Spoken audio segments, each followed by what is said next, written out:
The only time I hate, like, all of us with that just universality is when I watch Take Me Out. That's the only other time. I just think we've ruined this. Whatever we had has gone now. I mean, if you've never seen it, well done. Whatever you've done until now has been correct. It's basically, to sum it up, everything that's gone wrong with society since Blind Date. That's what it is. Blind Date, you had nice, it was just limited numbers, wasn't it, of nervous people, and you'd have Scylla come out, and she'd go, all right, everybody, and you'd have a little student here shitting himself like that. So we'll go, now there's 3 girls over there. You go, girls, I know, I can smell them. Never met one before now, right? She'd go, now the girls are over there behind the screen, so you can't judge them on their looks, that's key. So if you want to get to know about them, you've got to ask them a question, preferably the kind of question you'd never actually ask a human being in your life. Never in the history of dating has someone walked up to someone at a bar and gone, God, I saw you over there and I just had to... 2 martinis, please. I just had to know, I mean, if you were a fruit, what fruit would you be?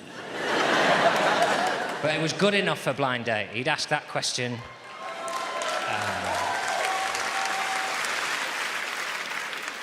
She'd trot round, she'd ask the question of the girls like that, and he'd have 3 girls here, and they were gradually less nervous. That was the fun of it, wasn't it? They get cheekier, right? So the first girl's too nervous, she's just passed out on the floor. Second girl's, you know, perfectly normal girl. She'd go, oh, I don't know, cherries. People like cherries. Oh, they've got a stone in. Oh, I don't know, give me more time. She'd go, no, there's no time for that. Number 3. Right, and number 3 is our favourite. She'd go, bananas. We go, way! Because we knew what she meant, didn't she, right? Obviously, she hasn't said it, because it's tea time and your nan's watching.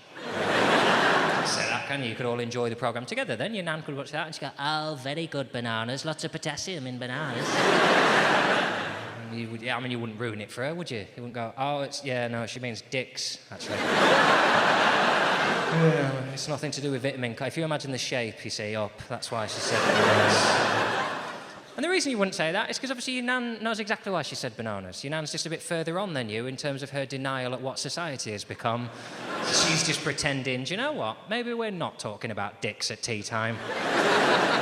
Because the truth is, if you did say that to your nan, she'd go, oh, no, that's it. We couldn't get bananas in the war. You had to use carrots. She'd go,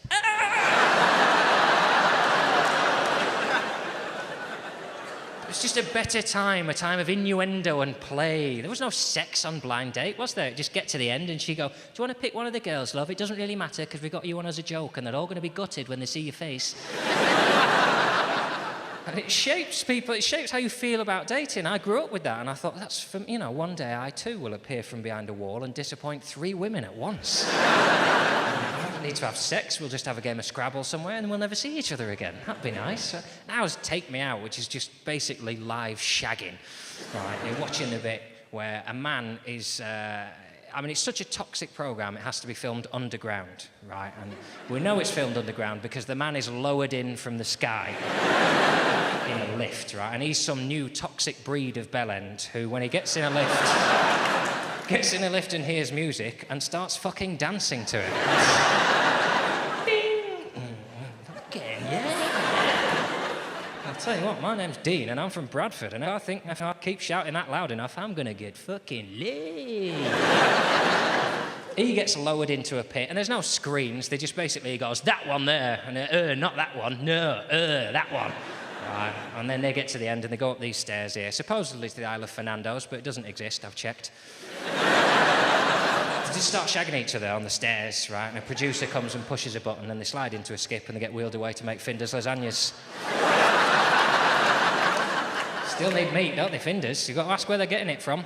They're sexually desperate, that's where. I thought, well, that'll be my destiny. That's how I'll meet a girl one day. I'll be walking past a hotel and they say, oh, you're here for the cleaning convention, Mr. Richardson? It's just downstairs. Press the button and I'll hear the music and I'll think, oh, shit. Touché, Paddy. Here we go.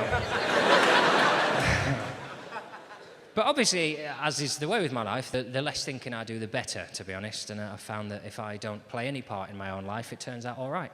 Because what happened is I went to a bar, and this girl that everyone's been trying to set me up with, she was in there, and we met each other, and we started talking. I was so freaked out the first night that I just didn't know what was happening, because it's bad enough meeting someone for the first time, but being told that you're not only going to get on with them, but you're going to end up marrying them, just mind-blowing. So and then we get to the end, and I think, well, that's taken care of that. I've probably put her off quite enough with my personality there to stave off any future happiness. She'll go back to my friend. She'll go, yeah, no, I met him. He's ooh, isn't he? He really talks like that, doesn't he? I thought he just did it for telly, but I was stood next to him going, and then, like, a couple of weeks later, I went to something else, and she was there as well at random, and we're chatting away. And then now I've got time to be nervous now, because she comes over and she likes me, and that's, oh, shit, she likes me, and then I like her, and that means I need to start being, you know, like that guy. Like, not that guy. I don't know who that is. Yeah, that guy, a prick. I need to be someone that she wants to be with, right? And I don't know what that is, because I've never really played like the cool, yeah, God, I'm just amazing, you should totally be with me, right? So we're chatting away, and it goes quiet for a bit, and I went, oh, what are you doing next weekend, right? And she went, oh, nothing. She thinks I'm going to go, oh, do you want to go to the cinema or something? I went, brilliant, do you want to go on holiday?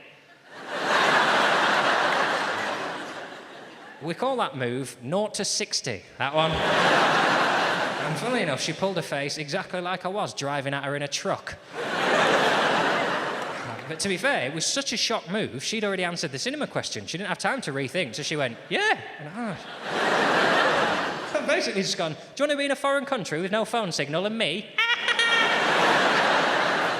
So then now I've got to go away and book something, right? And I can't do that. I've given her the impression I'm the kind of guy, do you know what I mean? If I've got 2 days off, I just book a flight and I see what happens.